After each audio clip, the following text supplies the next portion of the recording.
Bonsoir mesdames, bonsoir messieurs, bienvenue, merci d'être là. On fait donc un deuxième webinaire après un premier lundi. Le but, c'est de vous donner en direct de vive voix des éléments d'information sur la société, sur ce qu'elle propose, de vous donner la possibilité de me poser des questions. J'y répondrai de mon mieux, tout en sachant qu'on est dans un exercice un peu particulier, puisqu'il s'agit de vous donner des informations pour vous convaincre d'investir dans la société, tout en conservant la petite dose de prudence qui va bien, puisque vous n'êtes pas encore associé dans l'entreprise.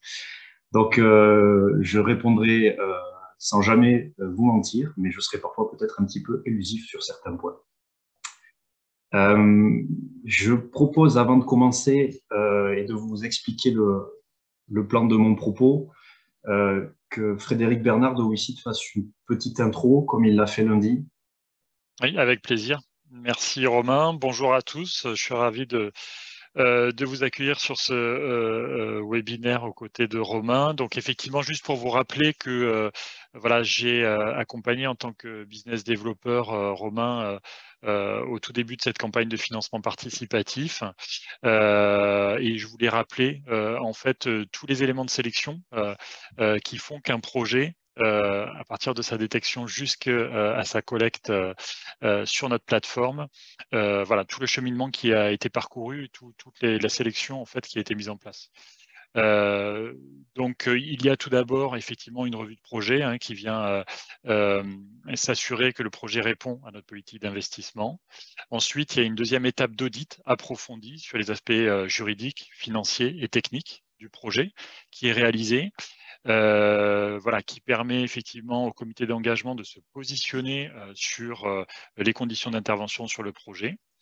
Et ensuite, ce projet vous est proposé en collecte.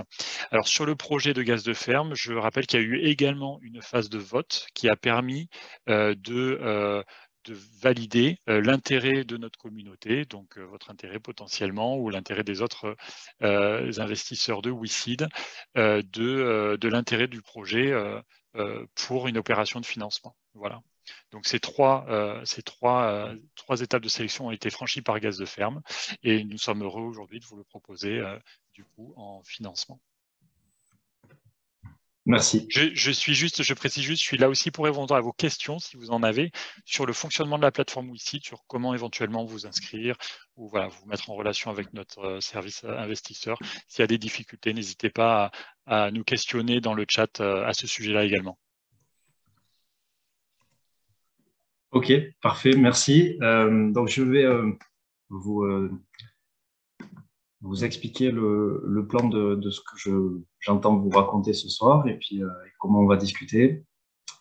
Alors, les questions que vous souhaitez poser, on vous invite à les poser par écrit via le système de questions-réponses que vous avez sur votre fenêtre Zoom. Et on fera une lecture des questions et je répondrai à vos questions en cascade à la suite les unes des autres. Voilà, je suis juste en train d'ajuster la fenêtre de la présentation qui s'était échappée. Voilà. Donc voilà, je voulais juste que vous voyiez un petit peu mon visage pour démarrer, parce que c'est un peu moins anonyme. Et à partir de maintenant, je vais partager mon écran et on va basculer sur la présentation.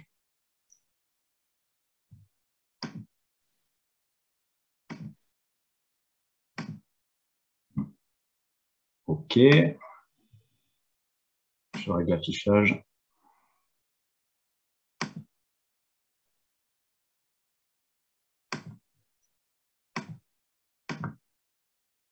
OK. Donc là, je pense que tout le monde voit mon écran.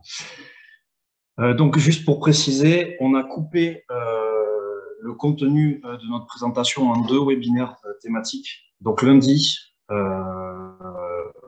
passé et lundi prochain, la session portait sur notre système de traitement du biogaz, donc le carboséparateur. Et là, ce soir et jeudi prochain, c'est sur le conditionnement et la distribution des gaz, donc le méthane et le dioxyde de carbone, parce que ça faisait trop pour une séance autrement. Et d'avoir coupé en 2 comme ça permet déjà que vous puissiez un peu choisir le sujet qui vous intéresse et surtout de ne pas être trop long et que ça reste fluide par séance. Donc, on a commencé avec un petit peu de retard, mais le propos était volontairement taillé plus court, donc on devrait terminer pour les 19 heures. Alors, je vais, pour que ça soit pas trop lourd et indigeste pour vous, couper en trois. Il y a trois parties. Donc, la première partie, c'est globalement sur la société. Je vous fais une petite présentation très simple. Je réponds à vos questions sur l'entreprise, si vous en avez, globalement, sur d'où on vient, qu'est-ce qu'on fait, pourquoi on lève des fonds. Ensuite, après avoir répondu à vos questions sur cette partie, je parle du biométhane. Je prends les questions sur le biométhane. Et enfin, en troisième partie, on parle du CO2. Voilà, donc l'idée, c'est que essayez de mettre vos questions au bon moment. Et bon, en fin de séance, s'il nous reste un petit peu de temps, on pourra faire un repêchage pour une ou deux questions. C'est parti. Donc, gaz de ferme, vous avez peut-être vu déjà des explications sur la page projet. Qu'est-ce qu'on a d'un petit peu atypique? C'est d'être une société qui travaille sur le biogaz avec un agriculteur parmi les fondateurs. Voilà, ça, c'est un petit peu singulier. Et on pense que c'est une caractéristique intéressante parce que ça donne un regard différent et peut-être une petite plus-value sur l'approche. Ce qui va avec ça, c'est qu'on a fait toute notre histoire de développement, donc technologique, mais aussi toute la réflexion sur le modèle économique, en conditions réelles, avec une ferme sur laquelle était installé un appareil, sur laquelle on a capté du gaz, conditionné du gaz. Et c'est une histoire qui a 10 ans, hein, ça fait 10 ans qu'on se connaît. Donc il y a eu un travail, on a un certain recul, une certaine profondeur. Et ce que je vous raconte s'appuie sur des acquis de terrain. On n'a pas travaillé en bureau, à échelle réduite, en laboratoire, etc. Donc ça aussi, c'est une caractéristique un petit peu inhabituelle et on pense que c'est plutôt un atout. Donc, deux grandes activités sur l'entreprise. La capacité à fournir un équipement de traitement du biogaz. Donc, c'est ce qu'on a plutôt détaillé lundi. C'est une invention brevetée qui s'adresse donc à tous les producteurs de biogaz. Et ce qu'on va un peu plus regarder ce soir, c'est qu'on ne se contente pas de sortir des gaz purs à partir du biogaz, on s'est aussi intéressé et positionné sur qu'est-ce qu'on fait de ces gaz une fois qu'on les a captés. Donc quand je dis ces gaz, hein, je parle de méthane et de dioxyde de carbone. Voilà, donc c'est les deux jambes de l'entreprise. Pourquoi on fait ça? Qu'est-ce qu'il y a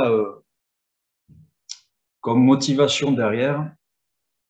Là, j'en ai listé trois. Bon, ça s'appelle gaz de ferme. Donc, inévitablement, on a une sensibilité sur le devenir de l'agriculture, mais je pense que au-delà de la relation que chacun d'entre nous peut avoir, plus ou moins lointaine, avec le monde agricole, sauf des exceptions très rares, on mange tous plusieurs fois par jour. Donc, fatalement, on est concerné. Et il y a de grosses questions qui se posent. Et donc, c'est très intéressant de mener une entreprise innovante qui a un lien avec un avenir durable pour l'agriculture. Deuxième axe, je me souviens, il y a 10 ans, les heures de pédagogie qu'on avait pour expliquer pourquoi ça pouvait être intéressant d'investir et de s'investir dans des solutions qui permettent de lutter contre le changement climatique. Je pense que ce soir, je détaillerai même pas parce que vous êtes tous très au courant maintenant de cette situation. Tout le monde la vit. Sortir des hydrocarbures fossiles, j'aurais pu l'appeler aller vers l'autonomie énergétique. C'est un petit peu la même histoire. Et vous allez voir que ces gaz biosourcés sont un élément de réponse qui peut être très structurant et très puissant. Donc, c'est vraiment intéressant. Donc, voilà pour ce qui nous motive. je pense que si vous êtes là ce soir, c'est qu'il y a fatalement un ou plusieurs de ces points qui vous titillent. Donc, n'hésitez pas si vous avez une question par rapport à ça. Et maintenant, pourquoi on est là ce soir précisément? Parce qu'on lève des fonds, qu'on a fait appel à WeSeed. L'entreprise, elle a des solutions qu'il va falloir déployer. Il faut aller vite, il faut aller fort. Non pas parce qu'on a un appétit d'ogre, mais parce que la situation l'exige. Et qu'on n'a pas passé 10 ans à développer quelque chose pour en faire 3. Donc le but, c'est de se déployer sur tout le territoire. Ça va demander une équipe solide, de l'investissement dans du matériel. Et tout ça, au démarrage, ça demande un apport de capital conséquent. Alors, on s'est adressé à plusieurs types d'investisseurs. Vous voyez qu'on est sur une opération où on va décupler nos fonds propres. Hein. On va arriver à peu près à 800 000 euros de capital. Le choix du financement participatif, c'est, ça permet d'élargir le volume de levée de fonds auquel on pourrait prétendre. Et deux, peut-être plus important, c'est une manière de concerner et de lier un maximum de gens à cette affaire, parce qu'on a vraiment conscience qu'on est sur quelque chose qui est un enjeu collectif. Voilà. Donc, il s'agit techniquement, si vous avez des questions là-dessus aussi, n'hésitez pas, il s'agit d'une ouverture de capital. Donc, ce qui vous est proposé, c'est d'acheter des actions de la société. On ouvre le capital à peu près à 30%. Je précise que cette collecte via WeSeed n'est pas la totalité des investisseurs qu'on accepte sur ce tour. Vous avez d'autres investisseurs qui sont déjà positionnés, qui sont tous d'anciens entrepreneurs. Donc ça, pour nous, c'est un vrai gage de crédibilité et de confiance. Et là, c'est pareil, si vous avez des questions, je peux y répondre. La phrase qui est en vert en tête de diapositive, ça pourrait être notre slogan. Elle revient très souvent dans les discussions, les explications. C'est un petit peu ce qui résume la différence qu'on va avoir par rapport à d'autres projets, d'autres sociétés, d'autres techniques que vous avez pu rencontrer, peut-être dans lesquelles vous avez investi, qui sont sur le biogaz. Voilà, on a peut-être une singularité à ce niveau-là. Et c'est pareil, si vous avez des questions sur ce que veut dire cette phrase, eh bien, c'est le moment. Donc, je vais regarder s'il y a déjà des questions posées avant de passer à la suite.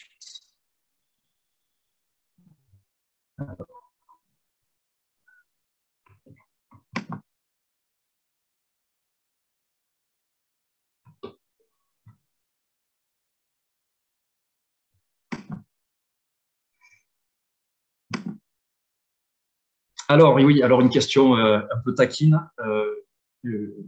Gaz de ferme, GDF comme Gaz de France, est-ce que c'est un hasard? Non, c'est clairement pas un hasard.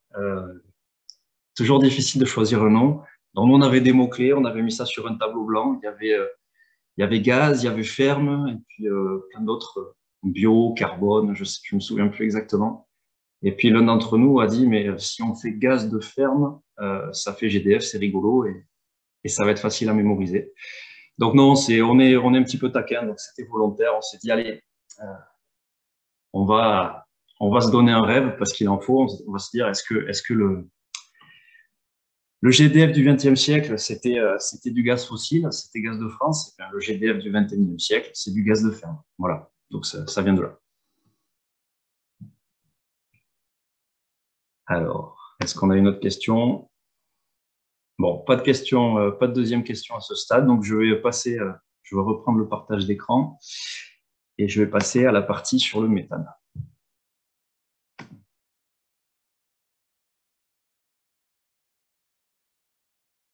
Si je réussis la manip, que je rate parfois. Hop, partager.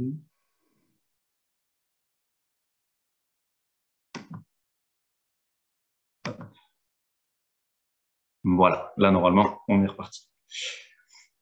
Donc, du biométhane, pourquoi faire? La question, elle peut paraître bébête. Il y a sans doute parmi vous des gens qui ont un niveau d'information et de connaissance du sujet très variable. Donc, les spécialistes m'excuseront si c'est un petit peu bateau ce que je raconte. Mais peut-être pas, on ne sait jamais, vous me direz. Hop là.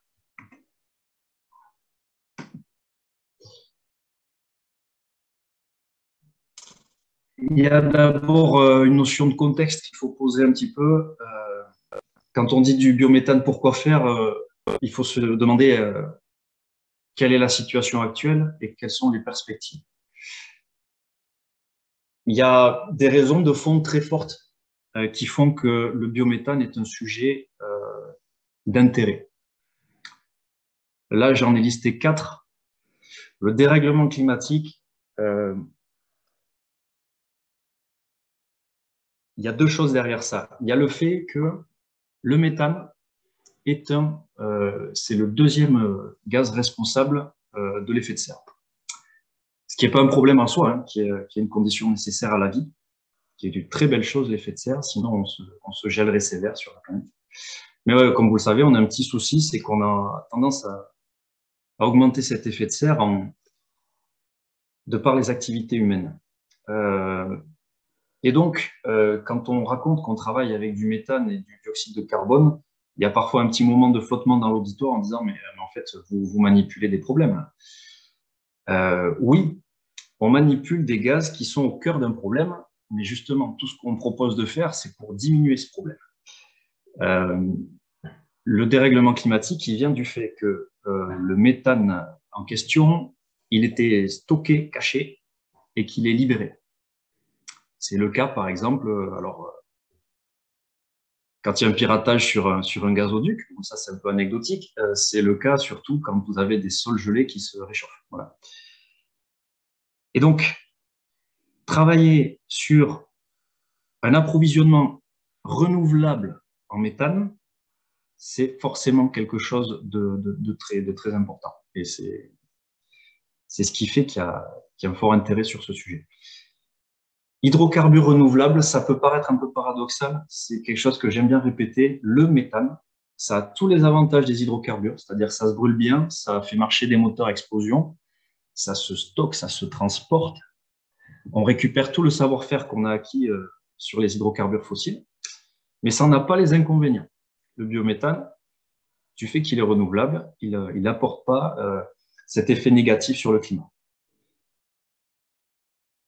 J'ai rajouté, c'était pas aussi mis en avant dans les présentations que je faisais il y a quelques années, mais je pense que l'actualité fait que c'est mieux compris. Il y a une question géopolitique avec les hydrocarbures fossiles, elle est évidente en ce moment, et elle n'est pas prête de s'arrêter. Derrière le biométhane, il y a une notion d'autonomie, d'indépendance, si on veut aller sur un terme un peu plus politique, d'autosuffisance. Et ça, c'est vraiment un motif, c'est un motif, moi, si j'étais investisseur, d'investissement, parce que ça ne va pas tenir la route longtemps d'être autant dépendant sur des distances aussi grandes avec des enjeux aussi compliqués. Et le 4e grand motif d'intérêt pour le méthane, j'ai mis loi et objectifs politiques. Vous avez une loi qui a quelques années maintenant, qui est la loi TEPCV, donc je vous passe ces super sigles politiques. Mais en gros, elle dit que pour 2030, entre 2020 et 2030, on doit multiplier par 100 la production de gaz vert. Voilà, je répète, par 100. Par 100 en 10 ans. Vous imaginez ce que ça veut dire comme effort chaque année. Autant vous dire que la trajectoire actuelle, on est très très loin du compte. Et la raison en est qu'on passe à côté du principal gisement de gaz vert qui est agricole. Et c'est là où nous, on pense qu'on a un modèle qui va permettre d'aller mobiliser beaucoup plus vite et beaucoup plus fort tout un segment de gaz vert qui aujourd'hui n'est pas mobilisé. Ce que j'ai mis à droite de cette diapositive, c'est un aspect... alors, c'est toujours un peu contestable les éléments de prospective, mais bon, celui-là, je l'ai choisi parce qu'il était un peu intermédiaire entre des scénarios un peu flambants et des scénarios trop prudents. Vous voyez qu'il y a entre 2020 et 2030 une idée qu'on va multiplier par 50 le niveau de production par la méthanisation agricole. Et là, c'est pareil. Autant vous dire que sur la trajectoire 2020-2022, là, on n'est pas du tout dans les clous. Il va falloir sacrément accélérer. Le diagnostic qu'on a fait chez Gaz de Ferme, c'est qu'une bonne part de cet échec pour le moment, c'est qu'on passe à côté d'un nombre très important de gisements potentiels qui ne sont pas mis en production. Parce que le modèle économique et technique de valorisation des mètres cubes de méthane qu'on aurait n'est pas suffisant. Donc, je fais allusion ici vers la filière méthanisation qui ne se développe pas parce que on est sur des projets très lourds d'usines de méthanisation qui sont très longs à faire aboutir, qui sont très coûteux. Et finalement, en 10 ans, on en fait quelques-uns. Nous, le scénario qu'on a, c'est qu'en quelques années, on peut en faire beaucoup plus petits, mais beaucoup plus nombreux. Et au final, on sera gagnant parce qu'on aura davantage mobilisé de biométhane. Si je devais résumer, à la fois en termes de contraintes et en termes de perspectives de débouchés, on est sur des choses très, très lourdes. Voilà. Nous, on est une petite PME. Quand je dis qu'on lève des fonds parce qu'il faut aller vite et fort, c'est parce que même si on n'est pas une transnationale, on a la responsabilité de faire émerger une solution rapidement et à grande échelle. Je vous donne un autre chiffre. Dans un département, qui est celui où je me trouve, vous avez 5000 exploitations agricoles. Imaginez que vous allez concerner par le modèle de Gaz de Ferme 5 ou 10% de ces exploitations. Vous êtes par exemple sur 500 exploitations. Vous imaginez qu'il y a 100 départements en France. Voilà, vous êtes sur 50 000 sites à équiper. Vous êtes sur 50 000 gisements de méthane demain. Et ça change absolument tout par rapport à, allez, une dizaine de terminaux pétroliers aujourd'hui. 10, 50 000. Donc on va, d'après nous, sur une décentralisation de la ressource en énergie, sur une territorialisation, et ça rend d'autant plus pertinent le modèle technico-économique qu'on a proposé. Alors, c'est quoi ce modèle? Le biométhane, il va venir de gisements de biogaz. Ces gisements de biogaz, ils sont dans leur écrasante majorité sur des exploitations agricoles. Le méthane doit d'abord être un retour sur investissement pour les exploitations agricoles qui choisissent de se lancer là-dedans. Et le modèle de Gaz de Ferme, c'est, vous imaginez une cible de tir à l'arc avec 3 cercles concentriques. En priorité, le cercle du milieu, on assure l'autofourniture pour les exploitations agricoles. Quels sont les besoins en énergie? Je pense qu'ils sont assez compréhensibles, même par ceux qui ne sont pas dans le milieu. L'agriculture, si elle veut se donner un siècle de plus, tout en restant relativement productive, il faut qu'elle arrive à faire rouler des tracteurs sans utiliser de gasoil. Donc, il y a un gros enjeu carburant. Et il faut qu'elle arrive à satisfaire toute la demande qu'elle a aujourd'hui en gaz, parce qu'il y a beaucoup d'exploitations agricoles qui passent du propane ou du butane pour de la transformation, du chauffage, etc., sans avoir besoin de gaz fossile. Donc, il y a le pilier de la demande en autofourniture sur les exploitations agricoles, il est sur le carburant et le combustible. Selon nous, le débouché électricité qui historiquement a porté la filière méthanisation en France doit être maintenant mis au second plan et nuancé. Voilà. Le deuxième cercle de la cible, c'est d'aller sur une économie de voisinage. Je parlais de décentralisation tout à l'heure. Une fois que vous avez satisfait les besoins en méthane de l'exploitation, dans les sollicitations qu'on reçoit, nous, il y a des choses très logiques qui viennent. Il y a, voilà, j'ai un gisement de potentiel de méthane de temps. Moi, mon besoin de carburant, il est là. Ça couvre à peu près la moitié du gisement. J'aimerais bien pouvoir associer à ce projet mes voisins, ma sœur, mon épouse. Et là, on a à peu près une vingtaine de véhicules. Est-ce que c'est possible? Est-ce que Gaz de Ferme peut nous aider? Oui. C'est sur ce genre de projet qu'on va. Et là, vous avez une logique de voisinage. Il faut imaginer ça, ça a un impact très fort. Il y a un débouché très intéressant dans les territoires ruraux. Aujourd'hui, vous êtes en habitat dispersé. Vous allez faire une demi-heure de route parfois plus même, pour vous rendre à un supermarché dans des grandes enseignes très connues. Cherchez votre bouteille pour la cuisine et faire le plein de votre voiture. Demain, vous ferez 200 mètres ou 500 mètres, vous irez sur la ferme d'à côté et vous ferez la même chose. La différence, ce sera que vous serez dans un lien de proximité, vous serez dans une économie où on sait d'où va l'argent et où est-ce qu'il termine. Vous serez sur des coûts et des prix qui seront beaucoup plus anticipables. Et peut-être certains d'entre vous connaissent la logique du NAMAP. C'est un système dans lequel les producteurs et les consommateurs se retrouvent pour avoir un passage direct de la nourriture de ceux qui la font pousser à ceux qui la mangent. Pour nous, il est tout à fait logique d'imaginer la même économie de voisinage sur le carburant et le combustible. Troisième cercle de la cible de tir à l'arc, c'est les excédents. Et là, les excédents, et il y en a, assez vite, quand vous arrivez sur une exploitation agricole sans qu'elle soit gigantesque, si vous arrivez sur des exploitations agricoles de taille moyenne ou moyenne supérieure, par exemple, vous avez un élevage avec 200 vaches, vous êtes largement au-delà de l'autofourniture et des voisins. Et là, il y a un surplus. Et ce surplus, vous avez deux options. Ou vous l'injectez sur un réseau d'électricité ou de gaz, et vous choisissez de ne pas trop vous embêter, mais quelque part, vous faites partir la valeur ajoutée dans un système centralisé.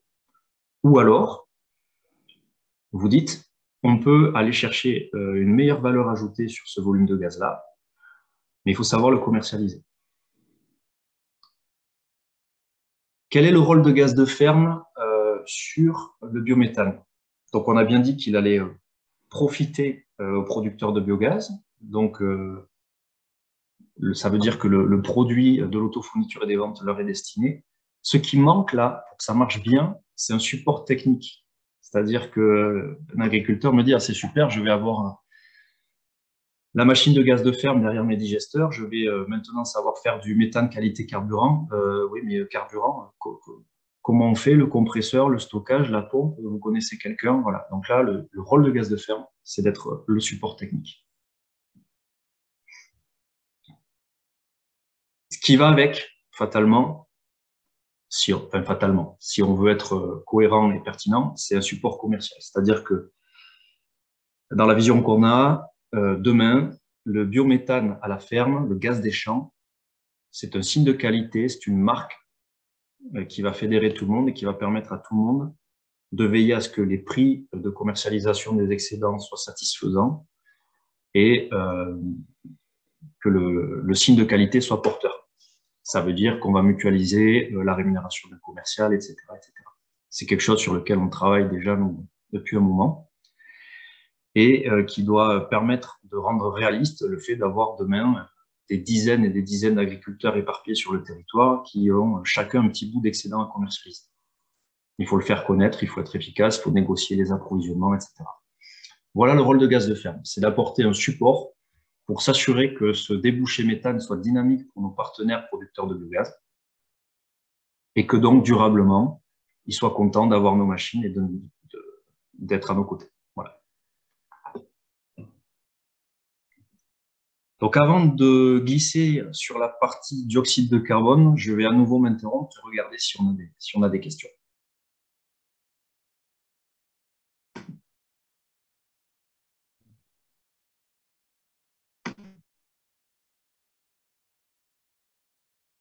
Alors pour l'instant, il n'y a pas de questions. Je vous laisse, si vous voulez, 30 secondes, une minute, parce que c'est peut-être pas évident de taper les questions pendant que je blablate.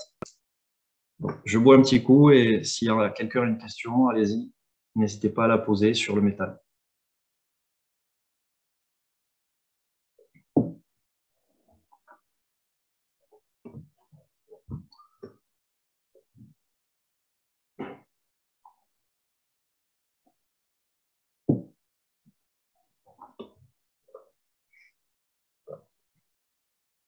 Bon, pas de questions a priori? Une fois, deux fois, trois fois? Allez, je reprends. Donc maintenant, on va parler de CO2, de dioxyde de carbone.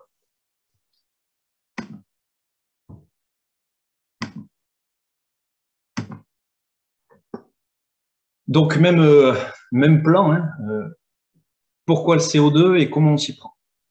Ah oui, alors une précision, parce que tout le monde n'est peut-être pas chimiste ou est peut-être pas dans le métier du gaz.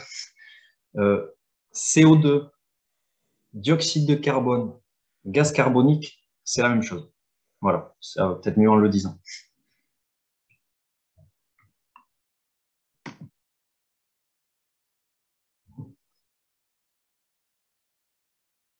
Alors, contexte sur le CO2. Je pourrais répéter ce que j'ai dit tout à l'heure sur l'effet de serre avec le méthane. C'est valable a fortiori pour le CO2. Hein. Le CO2, alors, attendez, je vais peut-être, voilà. Le CO2, avant d'être un produit utilisable et valorisable, comme je vais le détailler ensuite, c'est d'abord quelque chose qui est dans le cycle du carbone, un agent fort de l'effet de serre. Donc, là encore, c'est une très bonne chose, sauf quand on en met un peu trop. Et on en met un peu trop parce que ce CO2, il y a deux vecteurs. Le premier vecteur, ben, c'est l'histoire des pays industriels qui se sont mis à pomper dans le charbon, le pétrole, etc. Du carbone qui était piégé depuis des millions d'années et qui, en le brûlant dans leur voiture ou dans leur chaudière, l'ont fait sortir à l'atmosphère. Donc, il y a une suraccumulation. L'autre vecteur, il est agricole. C'est quand même important d'en parler. C'est que l'intensification de l'élevage et l'explosion démographique, notamment en Asie avec la riziculture, a aussi causé une émission de carbone plus forte que ce que l'écosystème était capable de renouveler. Parce que cette agriculture, le carbone agricole, ce qui sous-tend gaz de ferme, que je sois honnête, hein, je ne l'ai jamais caché, c'est renouvelable que si l'agriculture est à l'équilibre. Quand l'agriculture est en expansion, ça ne marche pas. Au Brésil, ça ne marche pas. Le carbone qui était dans les arbres, qui passe dans le nouveau champ, il est déstocké. Quand vous multipliez la population par 20 dans certains pays d'Asie, ce n'est pas à l'équilibre. On mange plus qu'avant. Et quand on intensifie l'élevage, même histoire. Voilà, une petite parenthèse, mais le CO2, agent de l'effet de serre. Demain, si on bascule sur du carbone renouvelable, il n'y a aucun souci à rejeter du CO2 à l'atmosphère. Voilà. Le CO2, c'est pas mal en soi. La question, c'est d'où est-ce qu'il vient et est-ce qu'il vient d'un circuit à l'équilibre. Voilà, donc maintenant que j'ai expliqué le lien CO2 effet de serre, je parle du CO2 en tant que produit utilisable. Alors, le CO2, là, vous avez un graphique des perspectives d'expansion très fortes du marché du CO2, de la demande en CO2. Vous avez en vert ce que c'était en 2020, c'est-à-dire qu'on a une demande à peu près de 1 million de tonnes. Et sur la tendance, sur les usages actuels, donc beaucoup d'usages du CO2, n'hésitez pas à poser des questions. Je vais faire une petite liste à l'après-vert, pas trop longue. Usage dans l'alimentation, exemple, faire marcher des tireuses à bière. Usage dans le loisir, exemple, actionner une cartouche de paintball. Usage dans la sécurité, exemple, charger un extincteur.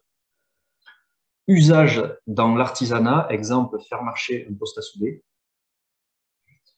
Usage dans l'industrie, exemple, traitement de surface des métaux. Mais je pourrais continuer dans le médical, je pourrais continuer dans les biotechnologies, important. On fait pousser des plantes avec du CO2. Donc vous avez des algues, vous avez des serres de légumes, de fruits qui demandent du CO2. Bref, vous voyez que le méthane, c'était l'énergie, donc on avait vite quelques débouchés assez identifiables, carburant, combustible, etc., chaleur. Le CO2, c'est multi-usage. Globalement, il y a deux scénarios. Le scénario en jaune que vous avez là, il dit que on va à peu près augmenter de 50%. C'est beaucoup, hein, 50% d'augmentation. En 30 ans, ça veut dire que chaque année, il y a une augmentation considérable du marché. Donc, naturellement, on est sur un marché à l'expansion.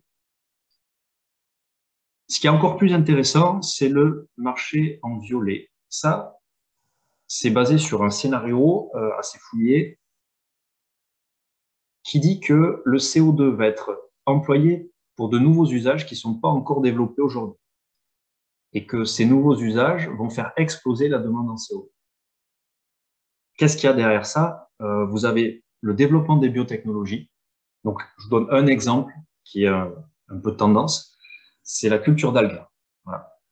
C'est un exemple de consommation forte de CO2. Ça parlera peut-être chez Wicid à certains.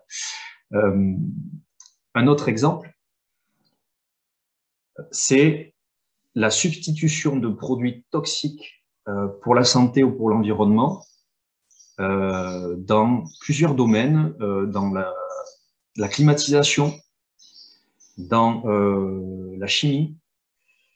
C'est des usages de CO2 en chimie verte, si on peut dire, qui ont des volumes industriels assez importants et qui sont promis à un avenir très proche parce que les composés qu'ils vont remplacer sont vraiment des composés avec lesquels on ne peut plus travailler. Parce qu'on on a tout simplement constaté que soit ça nous donnait des cancers à la pelle ou alors ça faisait beaucoup de mal à l'écosystème.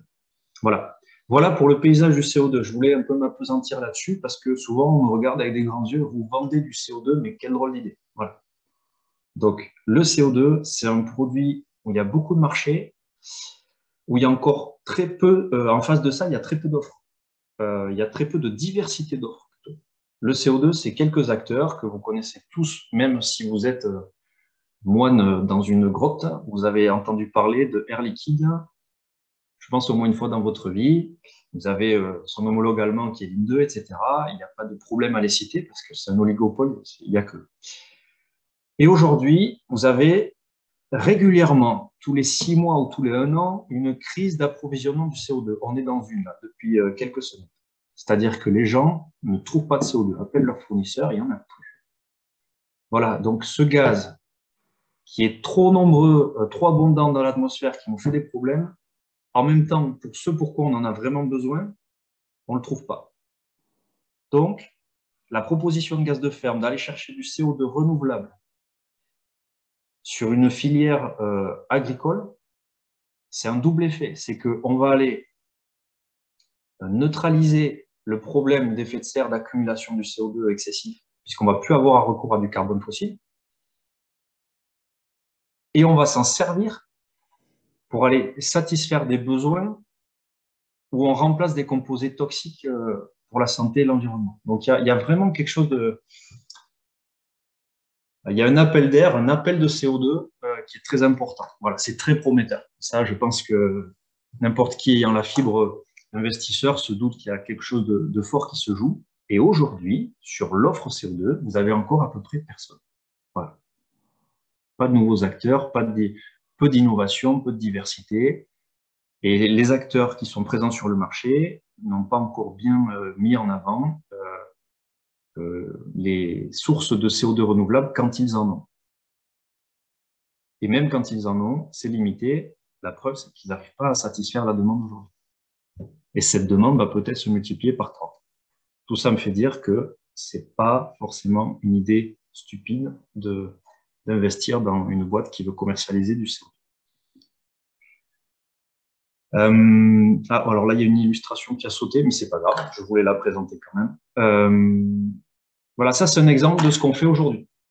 Donc, qu'est-ce qu'on fait? On prend notre CO2 renouvelable et on sait le conditionner. Alors, le conditionner, ça veut dire qu'on sait faire quoi? Ça veut dire qu'on sait le liquéfier. Alors, ça paraîtra bizarre à certains, mais le mot gaz liquide, qui est très vilain, qui veut rien dire en physique, c'est imposé parce que si vous voulez transporter du gaz, si vous savez le liquéfier, c'est bien. Donc, quand vous liquéfiez du CO2, vous réduisez son volume par 500. Voilà. Donc, nous, le CO2 qui est produit sur un site agricole ou agroalimentaire, en le liquéfiant, on réduit son volume par 500. Et donc là, ça a du sens de le mettre dans des bouteilles et de faire partir les bouteilles sur la route. Sinon, il faudrait qu'on trimballe des montgolfières qui auraient la taille de Zeppelin. Voilà. Ce que vous avez à l'illustration, c'est pour vous montrer un petit peu, c'est quelque chose qui roule déjà chez nous, hein. Ça fait un peu plus d'1 an qu'on fait ça. Donc, on met en bouteille, on vend, on a posé des marques. Vous avez un de nos logos qui est en bas à gauche là, et vous avez en photo des exemples de conditionnement. Et là, on s'adresse sur ce produit-là qui est violette, on s'adresse typiquement au milieu de la bière. Vous avez la petite bouteille qui est destinée à aller derrière les comptoirs pour faire marcher les tireuses. Et la grande qui est couchée, là, c'est celle qu'on vend aux brasseurs. C'est celle qui est utilisée dans les brasseries pour faire les transvasements pendant la fabrication. On la vend aussi aux vignerons. Voilà. Alors, quel est le modèle? Si je devais donner quelques éléments de notre approche sur le CO2, j'ai dit tout à l'heure que le méthane, c'était en priorité le retour sur investissement pour le producteur de biogaz. Le CO2, ça ne se pose pas du tout comme ça. Parce que la plupart du temps, vous n'avez pas de débouché CO2 juste à côté d'un gisement de biogaz. Et donc, nous, naturellement, ce qu'on a proposé, c'est que Gaz de Ferme s'occupe de collecter et distribuer le CO2. Ce faisant, l'entreprise a un revenu qui lui permet aussi de pratiquer une approche tarifaire auprès des producteurs de biogaz qui soit attractive. Voilà. L'idée, c'est que le CO2, on ne peut pas le valoriser sur place. Il faut une filière spécialisée pour aller chercher les débouchés, pour liquéfier, pour mettre dans les bouteilles, etc. Ça doit faire l'objet d'un nouvel acteur. Nous l'avons créé. Et du coup, nous avons apporté un nouveau revenu. Et ce revenu, on l'utilise pour ne pas... pour baisser le coût que ça représente pour le producteur de biogaz d'avoir un traitement du biogaz. Voilà. Ce qui est intéressant là-dedans, c'est que ça nous met dans une relation avec les producteurs de biogaz qui n'est pas exactement celle d'un client et d'un fournisseur. C'est qu'on est là comme partenaire co-exploitant un gisement avec un intérêt partagé. C'est-à-dire que tout le monde a intérêt à ce que ça marche bien et longtemps, à ce que la collaboration roule bien, puisque l'un a besoin d'un bon méthane et l'autre a besoin d'un bon CO2. Donc, on cherchait vraiment une manière de structurer un partenariat de confiance de long terme, ce qui est très important. C'est une notion très importante dans un milieu agricole. Et en étant là sur du long terme, on a une notion de support, voilà, de support technique. Je reviens là-dessus. Sur le CO2, j'ai mis premier sur le CO2 bio parce que c'était, je pense que quand on a eu l'idée il y a une dizaine d'années, c'était vraiment le tout début. Ça nous a pris du temps. Aujourd'hui, tout le monde parle de 6 mètres. Ce qui nous reste, c'est peut-être un temps d'avance. Donc, ceux qui ont l'habitude peut-être d'investir dans la tech savent qu'un temps d'avance, ça peut être payant. Voilà, donc c'est le pari qu'on vous propose avant de voir de gros acteurs industriels se mettre sur des fournitures de CO2 bio, ce qui arrivera forcément dans quelques années. Vous avez la possibilité de le faire avec nous dès maintenant. Et qu'est-ce qui va nous rester quand les concurrents du CO2 se seront mis là-dessus? Il va nous rester une capacité d'approvisionnement que les autres n'auront pas. Parce que ce qui n'est pas prêt de faire un air liquide, ou je vais citer d'autres concurrents pour pas faire une relation fixe, un Linde, un Messer ou un Praxair, c'est d'aller se payer des machines d'extraction de gaz toutes petites, éparpillées aux 4 coins du territoire. C'est pas du tout leur culture. Voilà. Donc là, on a un couple entre nos deux activités qui nous permet de dire que ça peut durer longtemps. Je vois qu'il est 18h55. Ben, je suis arrivé à la fin de ma présentation. Je vais regarder si on a des questions sur cette partie CO2. Alors, allez-y, si vous avez des questions sur le CO2, c'est le moment de les poser. Je vais vous laisser une petite minute. Et puis derrière, on a encore quelques minutes, si vous voulez, pour des questions de repêchage. Sur le fonctionnement de la plateforme WICID, comme je l'ai indiqué, n'hésitez pas.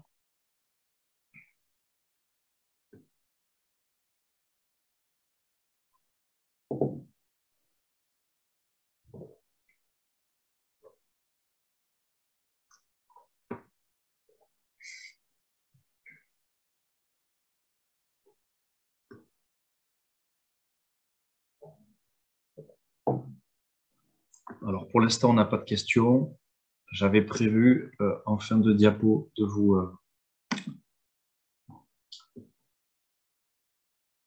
vous remettre le programme. Donc, sachez que la partie traitement du biogaz, si c'est celle-là qui vous intéressait, on refait une séance lundi prochain. Ce qui a été raconté ce soir sera répété jeudi prochain. Et d'ici la fin de la semaine prochaine, avec les enregistrements qui ont été faits, vous aurez accès, par l'intermédiaire de Lucide, au replay de ces sessions. Et je ne sais pas donc avoir avec Lucide, mais je peux aussi diffuser le PDF de la petite présentation si ça peut aider certains, si ça intéresse. Effectivement, alors aussi, je précise que vous avez beaucoup d'informations sur le projet, donc sur la page du projet sur le site WeSeed. Vous avez un descriptif de l'entreprise, du projet, des visuels, un petit film de présentation. Vous avez également de nombreuses questions qui ont été posées par la communauté. Oui, je crois qu'on a passé la centaine, oui. Oui, donc voilà, vous avez effectivement beaucoup d'informations disponibles aussi sur le site, hein, donc n'hésitez pas à aller voir pour compléter éventuellement ce que vous avez pu entendre aujourd'hui et lors d'une autre session. Alors, j'ai pas de questions pour l'instant à l'écran. Je vais arrêter le partage. Voilà. Et du coup, qu'est-ce qu'on fait, Frédéric? On laisse peut-être une minute de plus? Oui, tout à fait. Voilà, peut-être aussi, effectivement, ça n'a pas été indiqué, mais on est vraiment sur un procédé innovant qui est breveté, donc ça, c'est quand même un élément rassurant, sécurisant sur le potentiel de génération de plus-value de cette technologie-là. Voilà, donc tout ça, hein, vous l'avez réellement sur le site. Romain n'a pas pu tout dire aujourd'hui, mais on est vraiment sur une activité innovante. Le bio-CO2, c'est quelque chose d'assez, effectivement, hein, d'assez innovant, comme ça a été dit. Il y a aujourd'hui très peu de producteurs et de technologies. Et en plus, Gaz de Ferme a déjà réalisé du chiffre d'affaires sur la base de commercialisation de bio-CO2, hein, et de par effectivement la maîtrise de la distribution, de la mise en bouteille de ce gaz. Alors, peut-être pour terminer, parce que je vois que l'heure arrive, je passe un petit message concret. Pour vous dire que tout ça, c'est pas. Là, vous avez vu une présentation diaporama. Je demande toujours si derrière c'est vrai, c'est réel. Vous avez vu des photos de bouteilles. Concrètement, sur le CO2, ça fait déjà 1 an qu'on en vend. On a des grosses demandes pour 2023. Donc là, j'étais cet après-midi dans une discussion très stratégique avec les fabricants de bouteilles parce qu'on s'apprête à passer des commandes pour à peu près 10 000 bouteilles de CO2. Voilà, pour vous donner une idée de notre ambition sur 2023. Donc c'est assez important. On a des nouveaux débouchés qui apparaissent et qui vont nous faire une traction forte. Donc qui sont dans l'alimentaire, mais pas que. On a de la demande sur les pièges pour les moustiques, par exemple. Ça parlera à tous les méridionaux. Ça parlera peut-être aussi à certains whissideurs aussi. Et sur le méthane, je passe un petit message aussi pour dire que c'est très concret. Ça fait 5 ans qu'on fait rouler des voitures sur notre ferme pilote. Et prochainement, là, très bientôt, vous aurez quelque chose qui est une première à ma connaissance.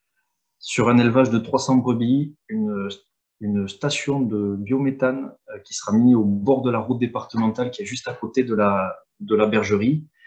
Et vous aurez une station qui délivrera à 100% en totalité uniquement du biométhane. Donc la première station à la ferme. Dans la région, c'est sûr. En France, c'est peut-être la deuxième. 300 brebis, ça fait entre 30 et 40 véhicules légers, donc, dont la moitié sont déjà réservés. Donc voilà, je vous donne rendez-vous très bientôt, dans quelques mois. Pour ceux qui sont actionnaires, c'est sûr que vous serez tenus au courant pour une réussite très concrète qui, je pense, nous vaudra beaucoup d'accélération derrière. Voilà. et que Frédéric Bernard a visité le site en question. Je vois, effectivement. J'y étais allé avant que tout ça soit mis en place. Je serais ravi d'y revenir maintenant pour voir ce que ça donne. Avec plaisir, on vous invitera. Écoutez, Frédéric, si vous avez peut-être un mot de conclusion, moi je remercie tout le monde pour votre attention, votre présence. Ça fait toujours plaisir de parler un petit peu de ce qu'on fait. Pas eu beaucoup de questions, je ne sais pas. Peut-être que j'ai trop parlé, je ne sais pas. En tout cas, merci beaucoup. Que c'était clair. Pour que En c'était tout clair. cas, voilà, en conclusion, voilà, bien sûr, je vous invite à accompagner l'entreprise Gaz de Ferme dans cette aventure. Pour tout complément d'information, n'hésitez pas à aller voir sur le site. Vous pouvez également nous envoyer des messages via LinkedIn, voilà, pour avoir des compléments, n'hésitez pas. Aussi, pour toute question sur la souscription, on a un service dédié pour accompagner les investisseurs ou nouveaux inscrits sur la plateforme. Donc, en cas de difficulté, de questionnement sur le fonctionnement, n'hésitez pas. Vous retrouvez le numéro du standard hein, sur le site de WeSeed. Et voilà, il y a quelqu'un, une vraie personne, pas un robot, qui sera là pour répondre à vos questions. Voilà. Alors allez-y, c'est maintenant. C'est maintenant et pendant encore 2 semaines. C'est vraiment maintenant qu'on a besoin de vous. La levée, elle se présente bien. Il faut la boucler de façon dynamique. Donc, si vous voulez voir ce projet se concrétiser, ne, ne croyez pas que vous avez 3 mois devant vous. C'est vraiment maintenant. Et en tout cas, nous, on compte sur vous et on sera très content de vous avoir comme actionnaire. Voilà.